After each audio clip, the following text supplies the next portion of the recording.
Step 2. Replace the side module. Unscrew the 4 screws on the side module. Remove the side cover. Next, unscrew the module fixing screws. Hold the handle tightly and pull out the module. Take out the new module and put it into the socket for replacement.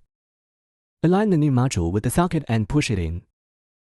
Be careful to distinguish the front and back sides when installing the module, otherwise the module will get stuck. After installing the module, tighten the module fixing screws. Finally, close the left module cover. Tighten the 4 screws. The replacement is completed.